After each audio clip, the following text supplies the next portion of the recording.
Hi there. Thank you very much for playing The Beginner's Guide. My name is Davey Wreden. I wrote The Stanley Parable, and while that game tells a pretty absurd story, today I'm going to tell you about a series of events that happened between 2008 and 2011. We're going to look at the games made by a friend of mine named Coda.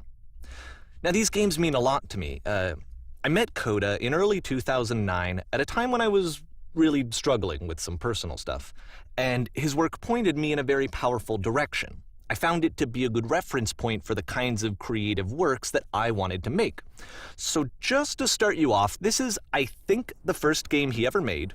It's a level for Counter-Strike. You can walk around here, by the way. And mostly it's just Coda learning the basics of building a 3D environment. But what I like is that even though he starts from the simple aesthetic of a desert town, he then scatters these colorful abstract blobs and impossible floating crates around the level.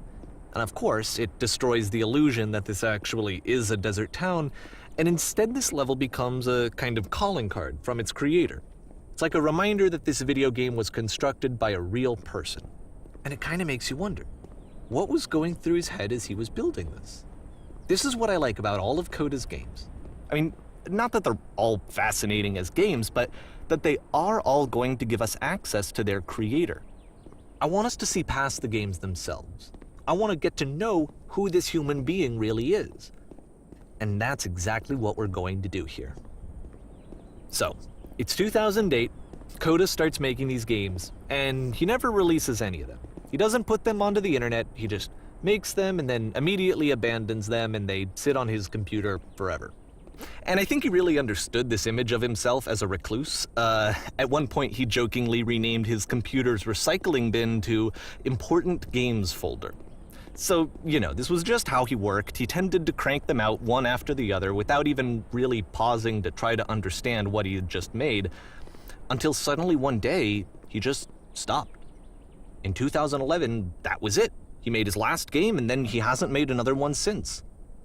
And that's why I've taken this opportunity to gather all of his work together, is because I find his games powerful and interesting, and I'd like this collection to reach him, to maybe encourage him to start creating again. And if the people like you who play this also happen to find his work interesting, then I'm sure it'll just send that much stronger of a message of encouragement to Coda. So thanks for joining me on this. If you have a particular interpretation that I haven't mentioned here, or if you just need to get in touch, you can email me at daveywreden@gmail.com. Okay, that's about it for introduction. Let's take a look at Coda's first proper game. As each game is loading, I'll show you the date that it was completed. This first one was made in November 2008.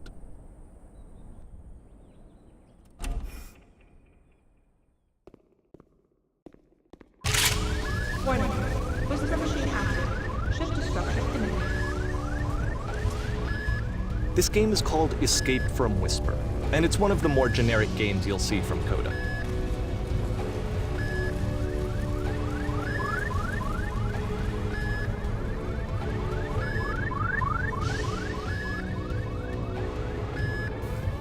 Security call breached. Hostile alien life form inbound. It kinda looks like this game was abandoned mid-development.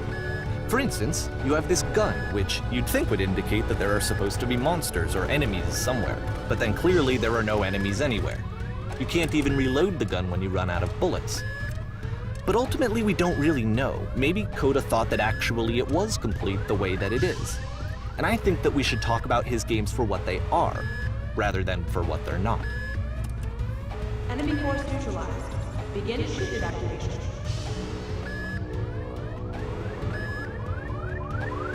I love how you can see the bottom of the universe from this room.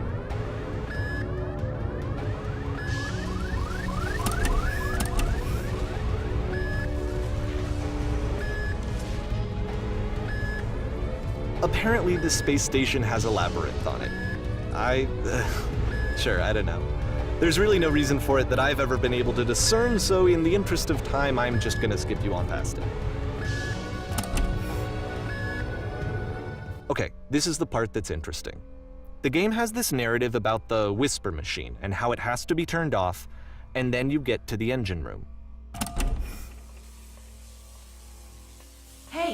You there, in the engine room. You could save us all. That beam is powering a whisper machine. We could disrupt it by introducing a great enough heat signature.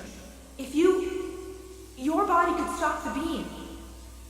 It's so much to ask, but for all of our lives, would you do it? Could you give yourself?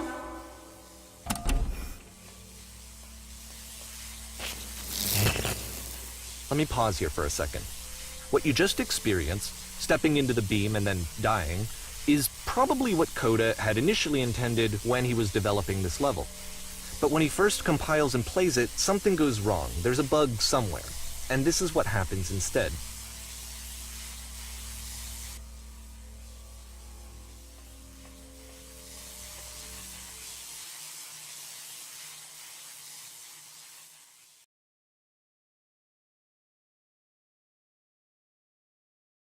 The beam causes you to start floating.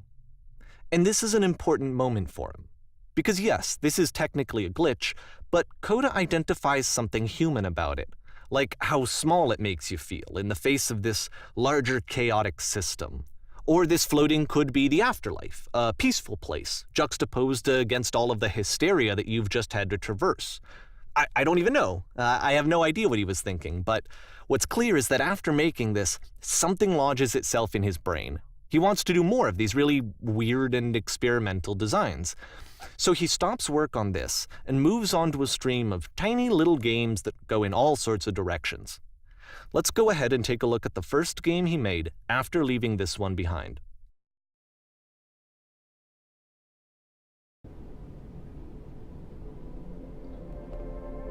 Yep, in this game you can only walk backwards.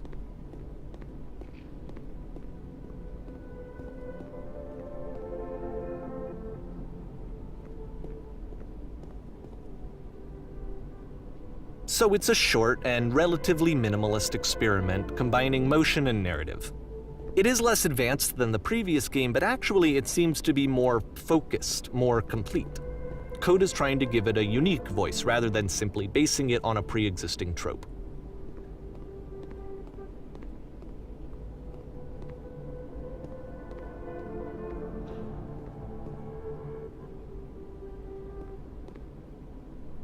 It's a short little thought, it says what it wants to say, and then it ends. Didn't need anything more than that. Which to me is why it works, because it gets out quick. Okay, next one.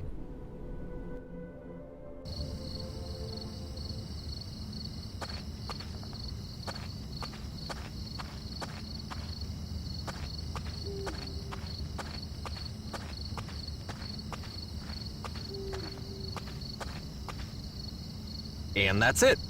Okay, the meaning of this game won't be clear just yet. Please be patient with me for a few more games, and I promise you'll see what makes it interesting.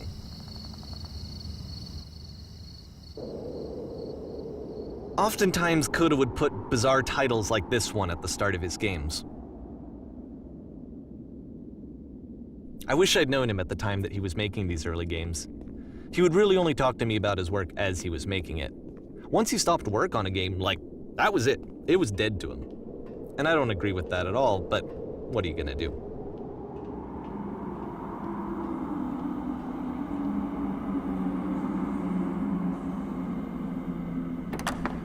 Once you've been slowed to an absolute crawl, the door at the top of the stairs opens. So why, if Coda's not showing these games to anyone, why bother opening the door at all? Well, to show you, I'm modifying the game here so that when you press enter, it'll bring you back up to full speed so you can enter the door for yourself.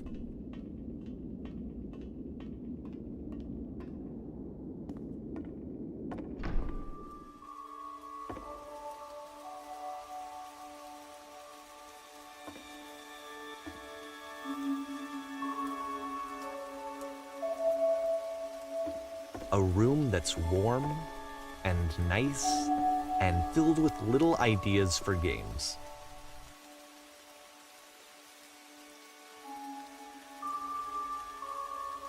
Coda would often tell me that he didn't mind if people thought of him as cold or distant. He said that he knew that he was actually a vibrant and compassionate person, but that it takes time to really see that. It can be a very slow climb to get there.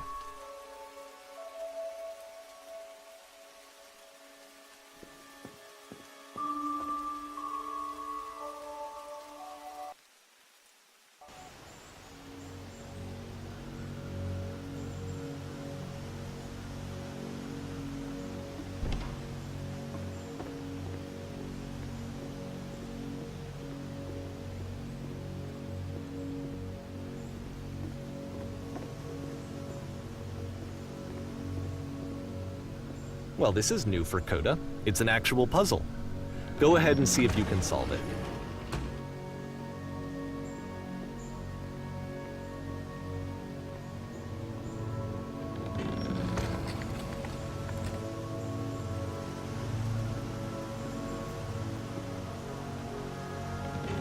Don't forget that solution, because we're going to see this puzzle again soon. We're going to see it a lot.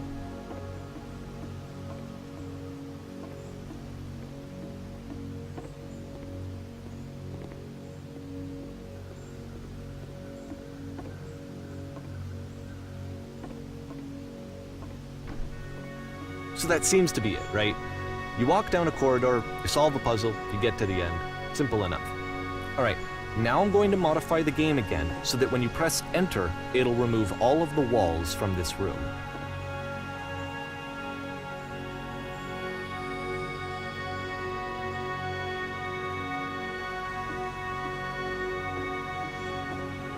How about that? There was more to it than we had any way of knowing. I actually find it funny that this game comes after the Stairs game, since they essentially convey the opposite idea. So, in the Stairs game, a dull exterior concealed a rich interior. And then, in this level, a dull interior hides this fantastic outer world. Either way, I think that the point is the same, is that most of the time you don't get to know what you're missing, or even that you're missing anything. That's not your role as a player. So if your role here is not to understand, then what is it?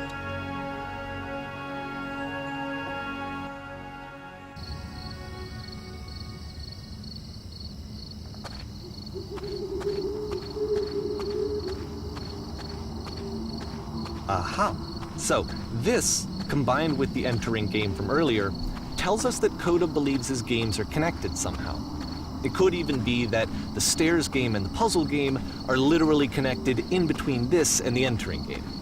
There's a bigger picture that all of his games are meant to play a role in, some larger meaning that we won't be able to grasp until we've seen all of them. And once we have, we can step back and start to understand what exactly that bigger picture is.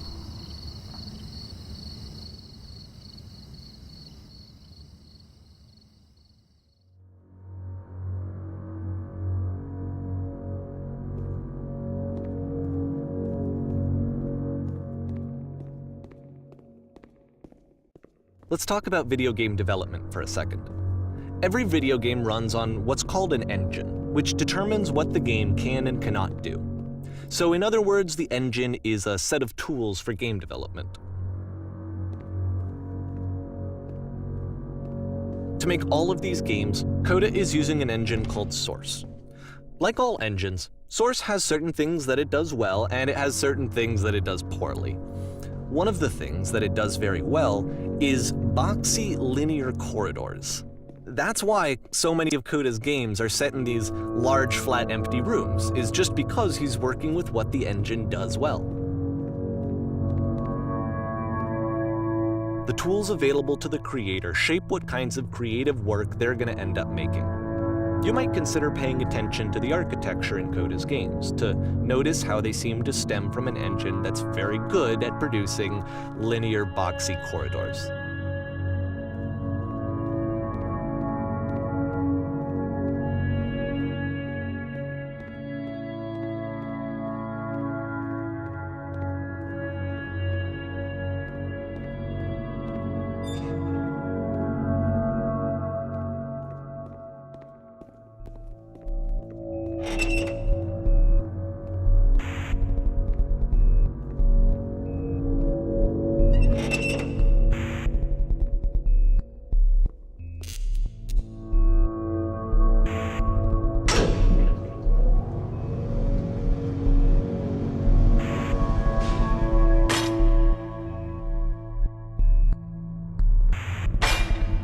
This prison, funny enough, in Coda's original design, the doors stayed shut for a full hour before letting you go.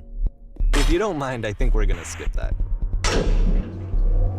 This is something that he and I used to argue about a lot. You know, whether a game ought to actually be playable, whether it means anything if no one can get through it. And I would always defend that, you know, all this work goes into the game, why not make it playable and accessible? And so we just got into heated arguments over it, and there was one time that after one of these conversations, he went home, and a day or two later, he sent me a zip file entitled Playable Games that was full of hundreds of individual games, each of which was just an empty box that you walked around in and nothing else. Believe me, I played every single one of those just to find out if there was like a gag hidden somewhere. There wasn't.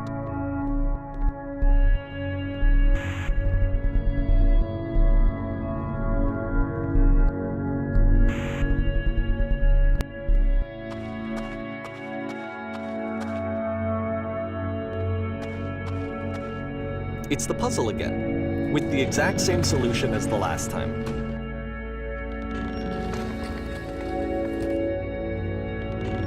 There's still no clear indication of what makes this puzzle so special that Coda is going to return to it over and over. But I promise I'll share with you my interpretation very shortly.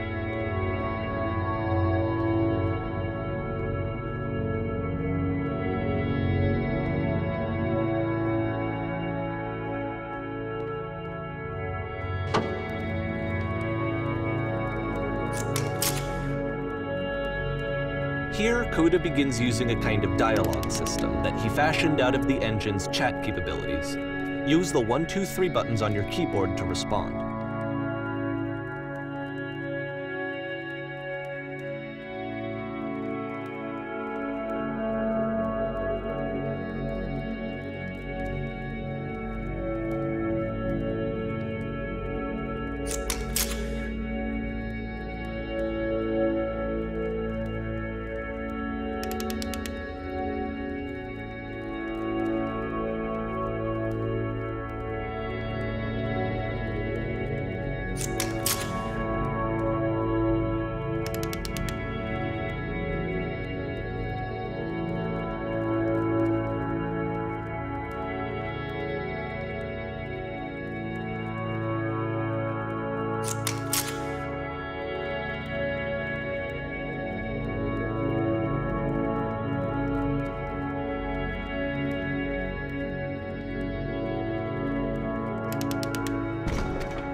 And so we make one last descent down to the final floor of the level.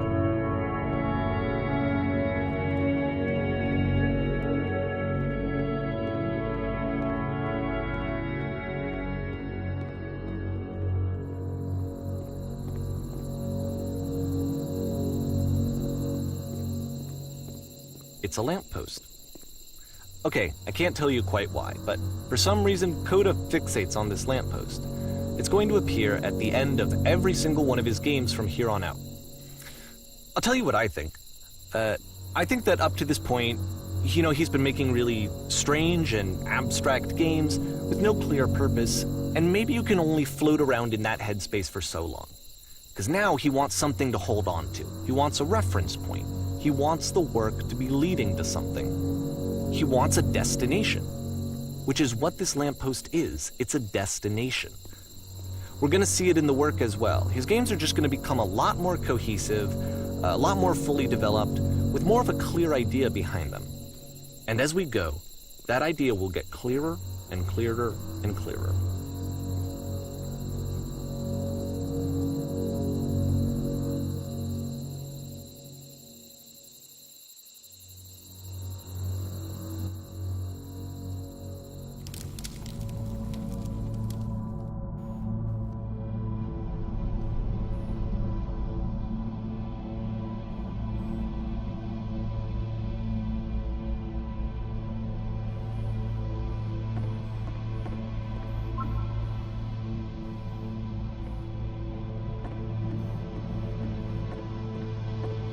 So first off, I'm sure you can deduce this, but this game is not connected to the internet. All of the notes that you're gonna see have been written by Coda. This was actually the first game of his that I ever played. This was shortly after I met him at a weekend game jam in Sacramento, where I grew up. I saw him working on this very level, and it was just so different from anything that anyone else was doing. So right away I was like, I have to be friends with this person. In retrospect, I think I was probably a bit too pushy, trying to get his attention. I was over-enthusiastic. But he was very gracious about it and very patient with me. And I cooled off eventually. Oh, feel free to skip over any of these notes if they're not doing anything for you. Nothing extra is going to happen if you read all of them. Either way, to me they convey a sense of loneliness. I see this person who's filled with thoughts and feelings and beliefs and has no way to express them except as scattered and unheard voices in a game that wasn't meant to be played.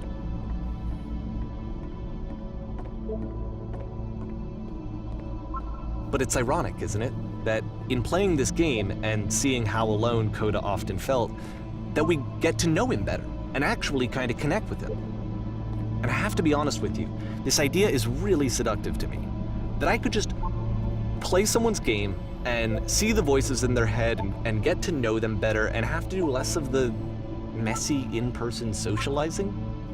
I could just get to know you through your work. I think this is why I always liked Coda's games so much, is because it felt like they let me have that connection. I felt as though he was inviting me personally into his world. And then I feel less lonely too.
At the end of this level, we're going to see the puzzle again. And here, I'll tell you what I think the puzzle means. Each of these games represents an idea that was on Coda's mind at the time that he was making it. And the puzzle is a way of closing the door on a previous chapter of his life before moving on to the next one. In each of his games, after exploring a theme that, he might find difficult, Coda can then place this puzzle that he knows has a reliable solution. He understands exactly how it works, and so it gives him a simple mechanism for moving on.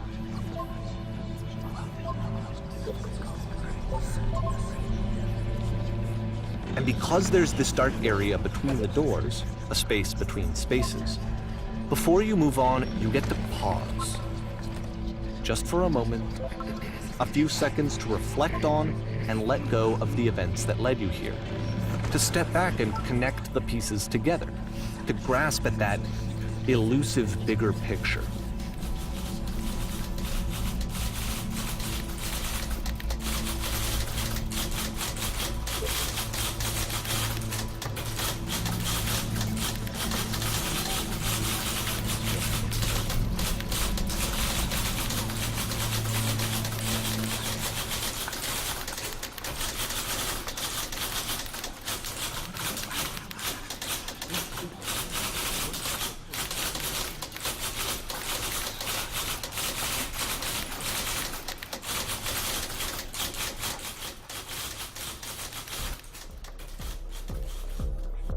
Okay, this one is tough.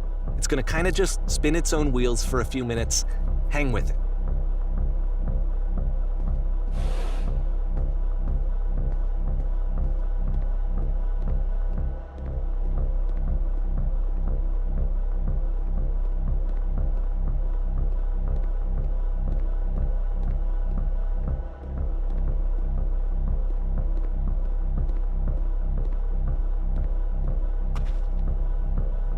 See, like, this is it. The whole game. And there's nothing that's particularly interesting about it. You just walk to the end of a hallway. Except, for some reason, Coda gets really fixated on this prison that has all of this modern furniture. And I don't know why, but he decides he needs to revisit this prison. He's gonna start over, use the same assets, turn it into something else. Okay, cool. Here's version 2.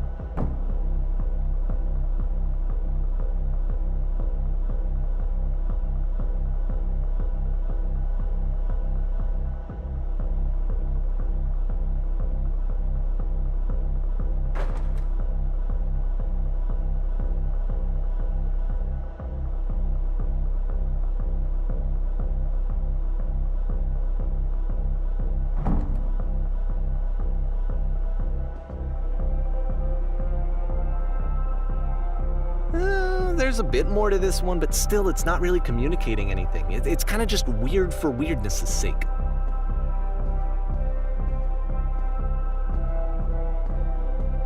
So okay, he throws it out and starts over. This time he comes at the prison idea from a different direction.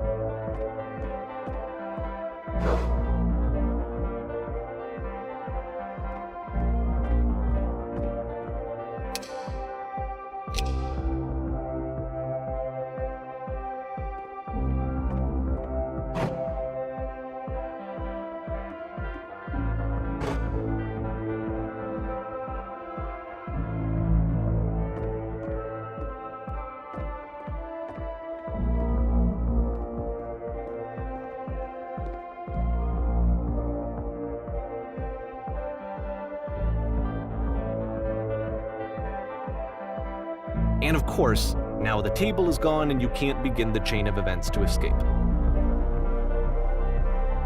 Here's a version where there are no bars, but you can't actually get to the well. And then a version where the inside of the prison is the outside and the outside is the inside. Let me just blink you real quick through a few more of these. I mean, he really unloaded on this prison idea. There's nearly a dozen.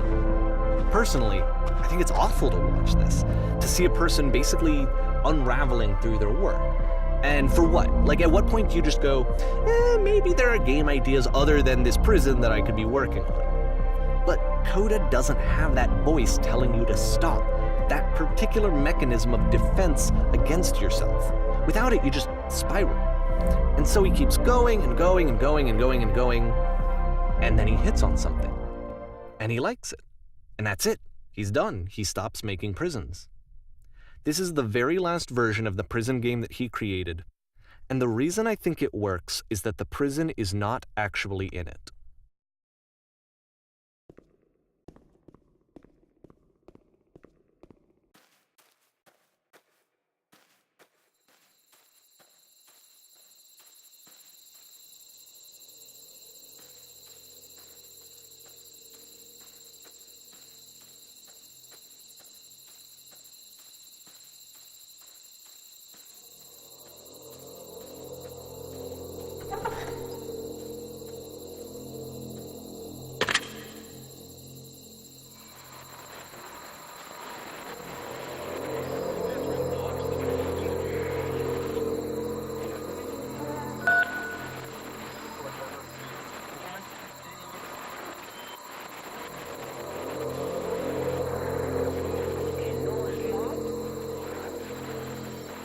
It's a conversation.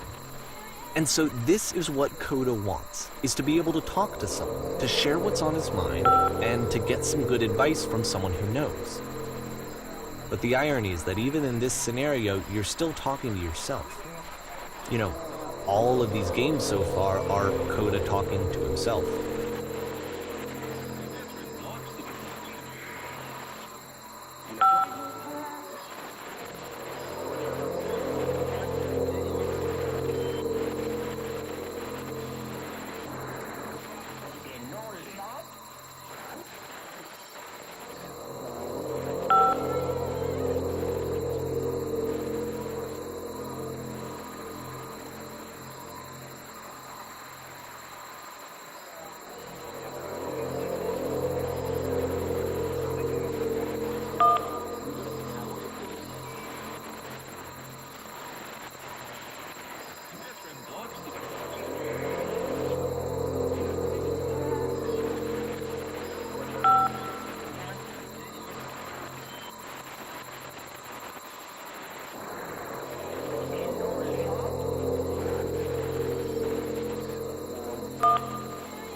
I can see why he considers this a fitting conclusion to the prison games.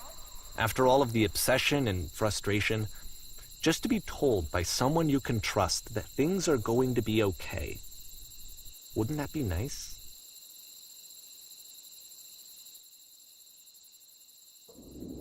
So what would it look like if Coda wanted to make a game about talking to someone other than himself?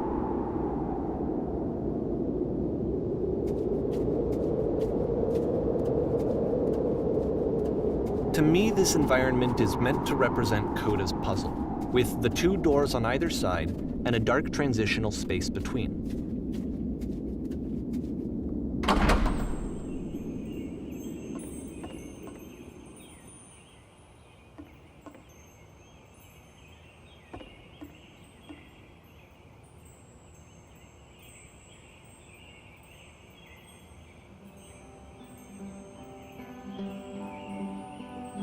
You'll notice that the quality of the art is a step up from previous games, including this new and improved chat system, which he started using from this point on. From here on out, he begins putting much more effort into the visual polish of his work, and this particular game took 2 months to create as a result.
After the intense set of prison games, this house cleaning level almost feels like cleansing. It's the moment after a particularly difficult or traumatic experience where you just need to let it sit and digest inside of you, and eventually cohere into something meaningful.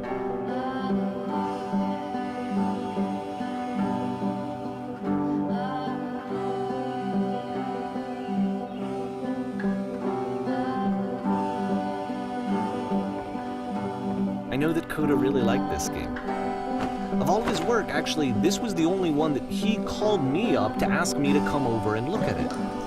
This was during a period of a few months where he was like grossly happy all the time, just walked around with a constant smile on his face.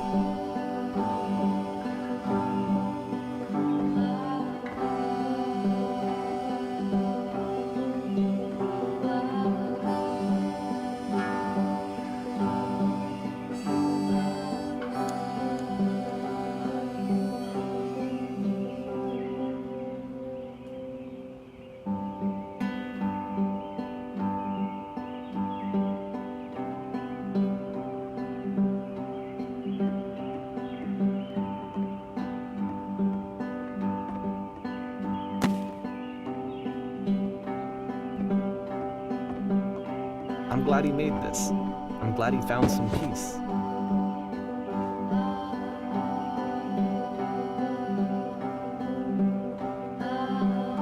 But, of course, it can't last.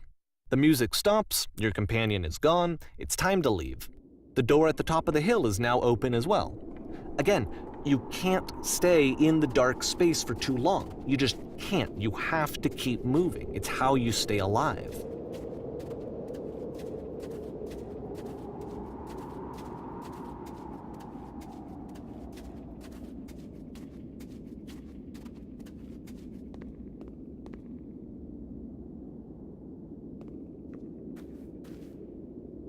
Which is the whole point of the puzzle doors, right? That sooner or later you have to pick up and move.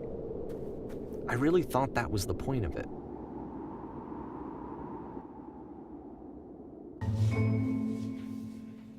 This one gets a bit goofy.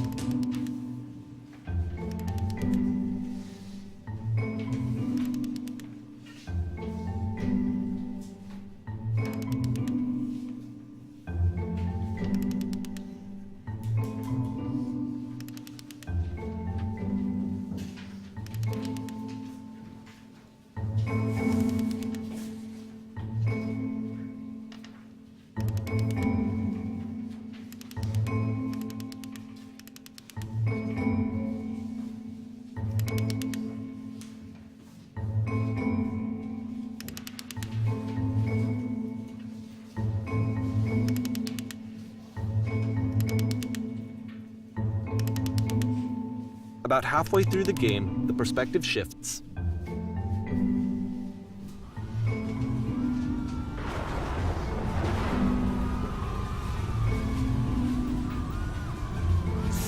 And you play as the teacher. And suddenly, you discover that your teacher is just as bigoted and afraid as you are.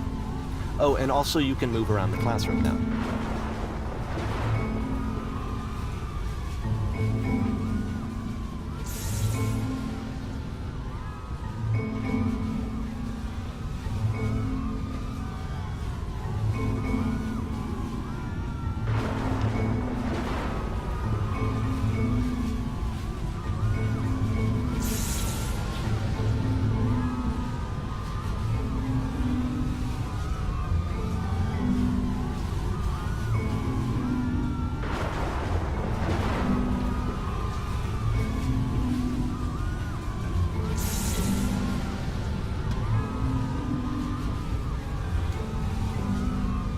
I fell pretty hard for this one. I feel like it's one of the most relatable experiences that you can have. To assume that some other person is perfect and totally fulfilled in every way, and completely miss all of the little flaws that make them painfully human. I think about this game a lot these days.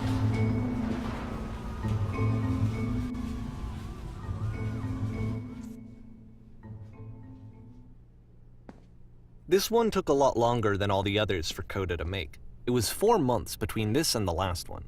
That's twice as long as it took him to make any other game before this, and it's not like it's particularly complex, so I remember I found that a little strange at the time.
The game ends with this eerie premonition of what's going to happen next in Koda's life.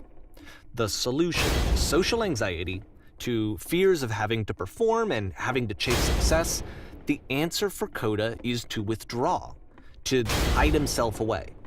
Which is what leads to scenarios like the stairs that slowed you down several games ago, where it just becomes harder and harder to access Koda's inner landscape because he keeps retreating. He just keeps backing away from possible connections to anyone other than himself. And to be honest, I didn't consider it very healthy when I first played this game. You know, it looked to me like he was trying to justify the idea of just disconnecting yourself from the world. And that wasn't what I wanted for him or for his games. Because I feel like a lot of his games are inviting me to connect with this person, to bring him closer. But what can you do? After this, Koda went off and took another 5 months to make a new game.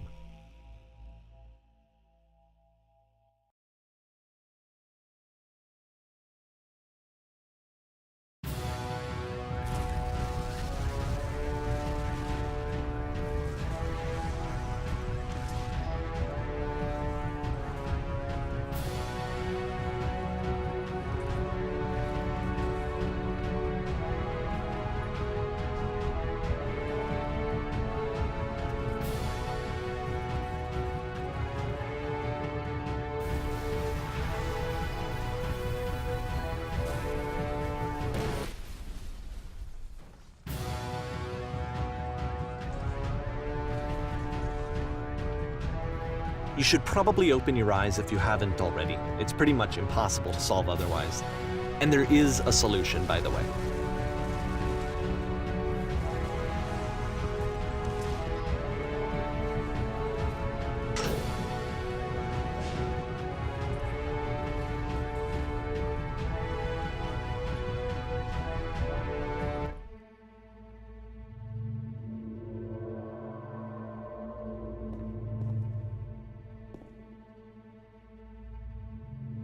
Like I said, I was getting concerned. First off, he's never been this explicit in his work about exactly what he's thinking. So where's that coming from? But then even weirder, his work has potentially stopped being an outlet for him. Not like he's having trouble iterating on ideas, but he literally just can't think of new ideas anymore. And in person, he was being a lot more distant than usual. Like, you know how sometimes a person will just deflect anything that you say in order to keep themselves disconnected all the time? It was that kind of thing. Here was the point in my relationship with Koda where I really started to wonder if he needed my help in some way. His games are going to get more desperate from here on out. After this game, it's almost 6 months before he finishes something new.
If the last game featured Koda talking explicitly about his creative frustrations, this one turns it up to 11.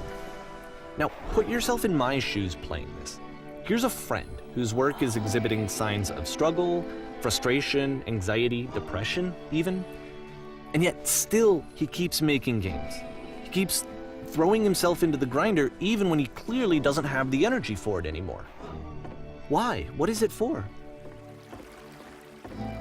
Because From my perspective at the time and just what I knew of him, this was a result of how isolated he was.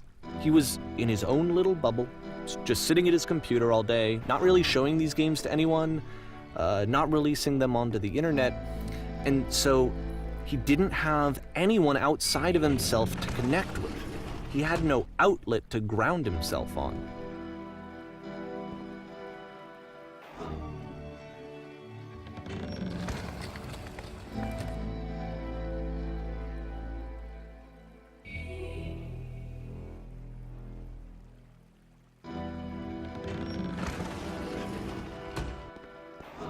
You can't talk yourself out of loneliness. It doesn't work that way. You can't be the one writing both the questions and the answers. Then there's no movement. Then there's no circulation. If all of your anxieties are being channeled into your work, then if the work ever fails, you have no backup and you're just going to crash.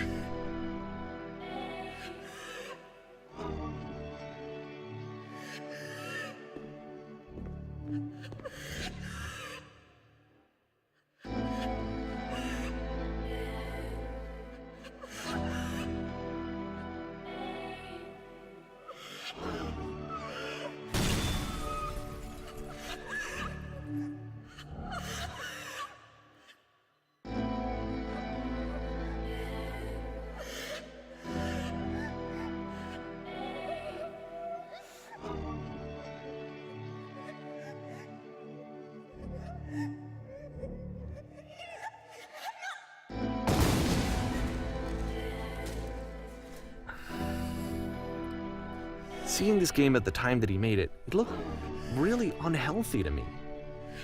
I was watching him do this to himself, and I hated it. I hated seeing him so trapped. It's like, video games are not worth this amount of suffering. This is someone I really cared about. And I used to get so much joy out of seeing him create. For him to suddenly become angry and frustrated like this, it was the worst thing for me.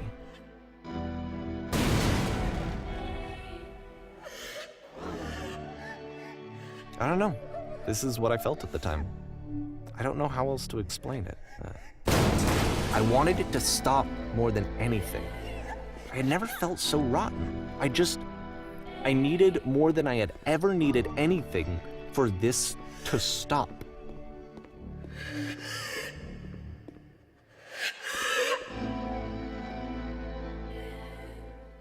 But it didn't stop. After finishing this one, Coda takes another 7 months and comes up with a new game.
And of course, it's the machine.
So now the work is becoming self-destructive.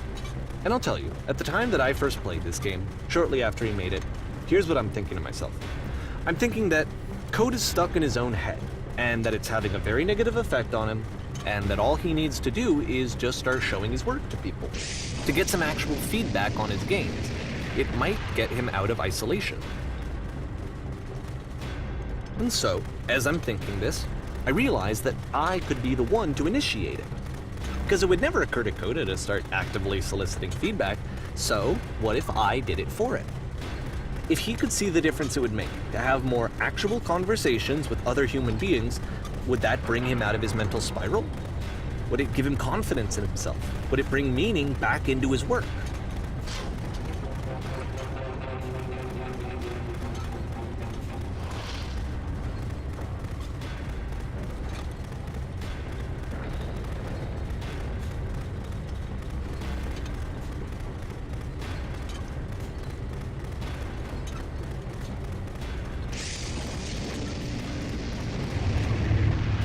So I started showing Coda's work to people.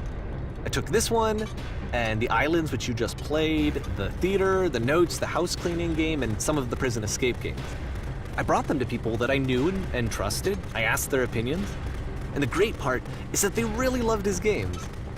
You know, the point of it all was just to give him some external reference point, but they genuinely loved his work. There was nothing for him to be afraid of.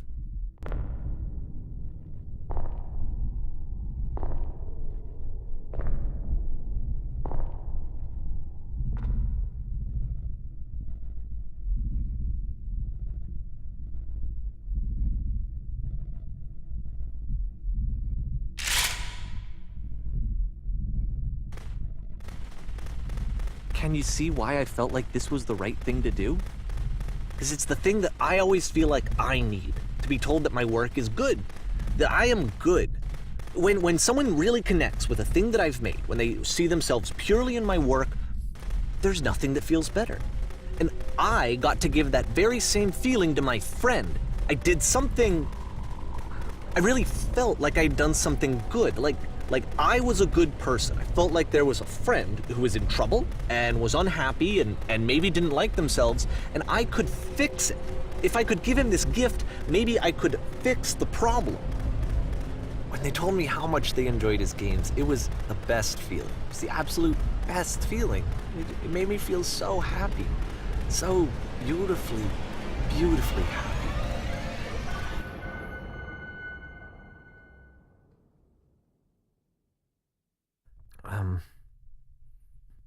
So anyway, Coda finishes this game, and then really he just kind of takes off for a while. So this is June of 2011, and I didn't hear anything from him for several weeks, I guess. And so out of nowhere, one day I get an email, and it's got a private link to a new game of Coda's. This one is called The Tower, and to my knowledge, it's the last game that Coda ever made. So let's take a look.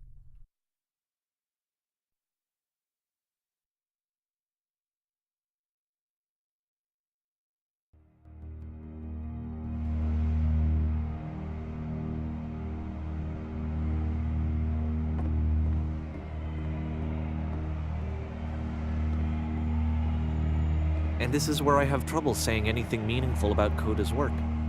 Because more than anything else, The Tower just feels distant. It feels like it's trying to distance itself from the world. It's a very cold game.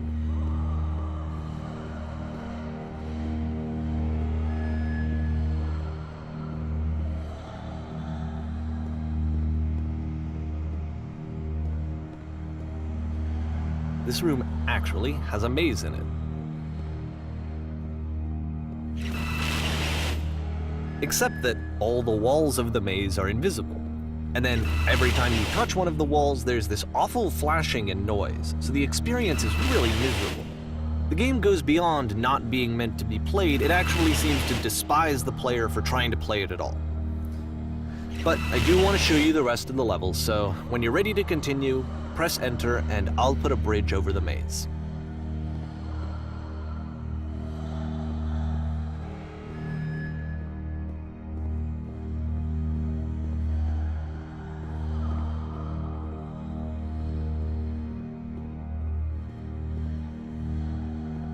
And to be fair, it's not like this is the first game that's needed some modification to be playable. Like the house cleaning game. You know, that one used to actually loop the cleaning chores and you just cleaned a house forever. I had to cut it off so that you could exit the house and the game would actually end. But that game had an idea that it was actually trying to communicate. What's the deeper idea behind the invisible maze? The only way past this challenge is to randomly guess the 6-digit code. Like the invisible maze, it's frustrating to me, because it's the opposite of everything else that Coda has made. It doesn't encourage thought or engagement. It doesn't ask anything of me, except a lot of my time. If I could have reached him during this time, then maybe I could have asked him, but I couldn't. I still don't really understand why this is here. I'll put the code on the ground for you here, though, so that we can move on.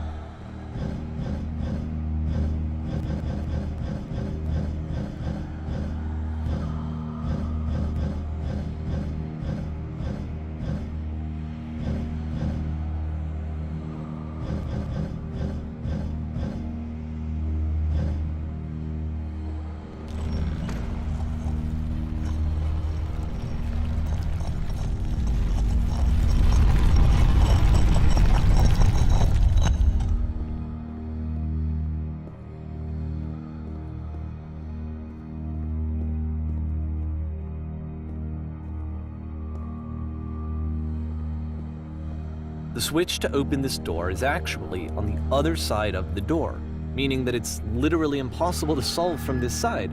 So even if you somehow brute forced your way through the first 2 challenges and you got to this point, there's actually just no way to progress. And it's scary for me, the idea of Coda cutting himself off entirely, just saying, you know, that's it, that's the end of the conversation, not giving me any way to fix the problem. I feel like a failure, I guess, when I can't fix the problem. But I can open this door for you, so let me do that. Was I a failure for not understanding this game? I mean, I don't know why I would be. It's not like everything needs to have a solution, but I feel it somehow. I feel like I failed, and I don't understand why. I remember, it's June of 2011.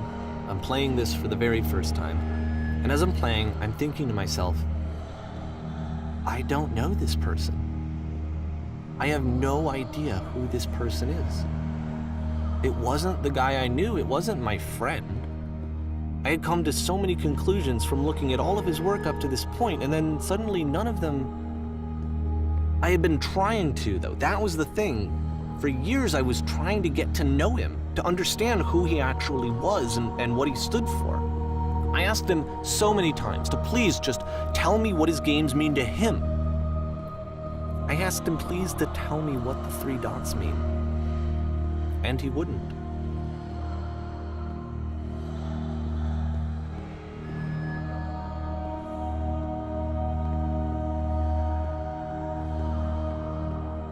I just felt so strongly that if I could have connected with him, that if I could have somehow made his work my own, that I would finally be once and for all happy.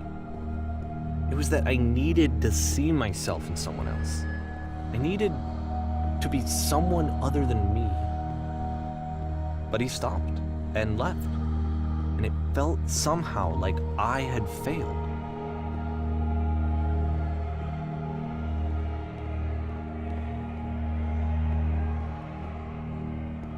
Where did I screw up?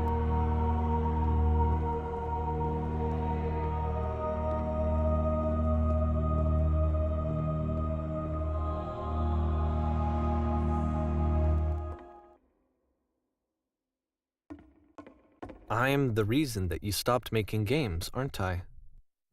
It's because of what I did. I poisoned it for you.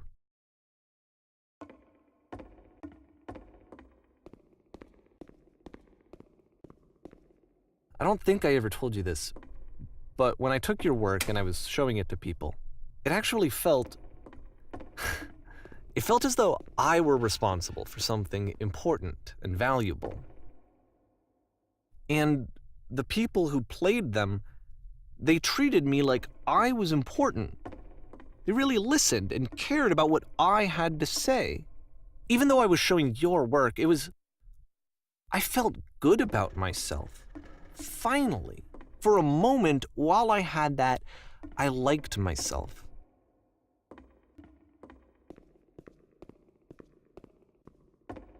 And then you stopped, and I didn't have anything left to show people. I just had to be with myself. And as soon as that happened, there was no feeling at all. Nothing. Less than nothing. What does that mean?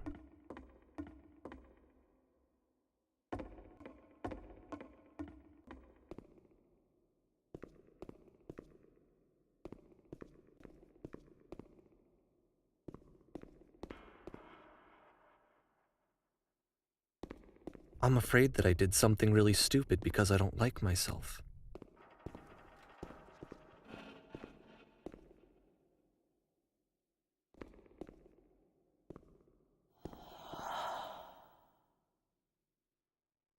That's why I'm releasing this collection of your work, is because I haven't been able to find any other way to reach you. I've tried everything. And so a part of me has hope that if I put this compilation out into the world, and if I put my name on it, that maybe enough people will play it so that it'll find its way to you, so that I can tell you that I'm sorry. I know I screwed up. If I apologize to you truly and deeply, will you start making games again? Please, I need to feel okay with myself again. And I always felt okay as long as I had your work to see myself in. I mean, is something wrong with me? Because I know that I did an awful thing, and I'm doing it again right now. Like, I'm showing people your work, but I can't stop myself from doing it. That's how badly I need to feel something again, like I'm an addict. There has to be something wrong with me. Can I apologize? What if I tell you I was wrong? Will that work? Will that fix it? I don't know. I don't think it will, but there's nothing else that I can do. Just tell me what you want. I'm sorry. I'm sorry. Please, start making games again. Please help me. Please give me some of whatever it is that makes you complete. I want whatever that wholeness is that you just summoned out of nothing and you put into your work. You were complete in some way that I never was. And I want to know I want to know how to be a good person. I want to know how not to hate myself. Please. I'm fading, and all I want is to know that I'm going to be okay.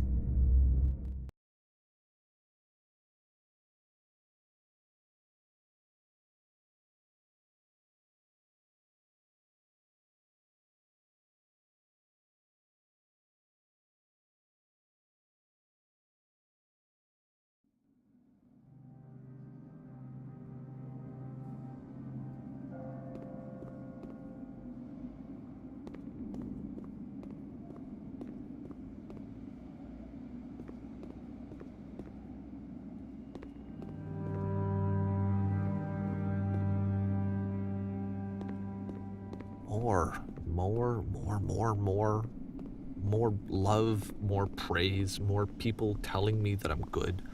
Always more. It's like a disease.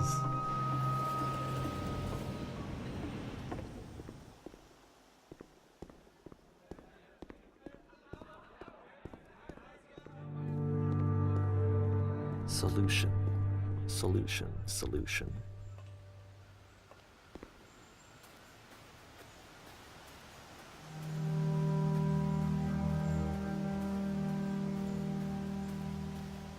I guess if someone had told me ahead of time that he just really enjoyed making prison games, maybe I wouldn't have thought he was so desperate.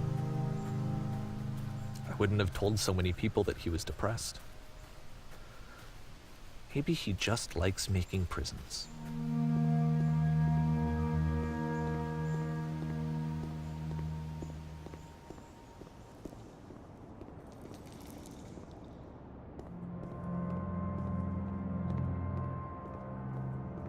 Even now, the disease is telling me to stop. Don't show people what a shitty person you are. They'll hate you.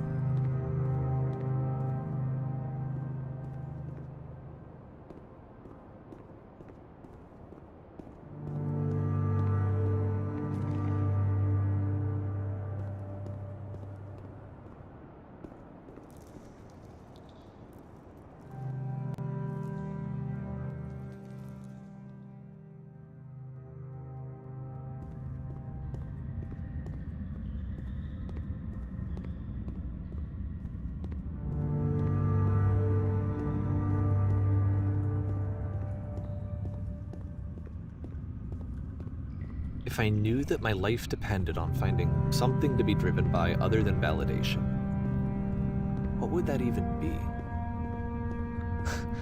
It's strange, but the thought of not being driven by external validation is unthinkable.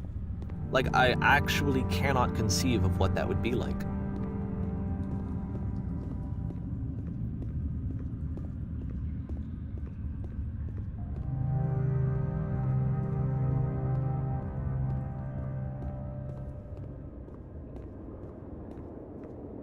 What now?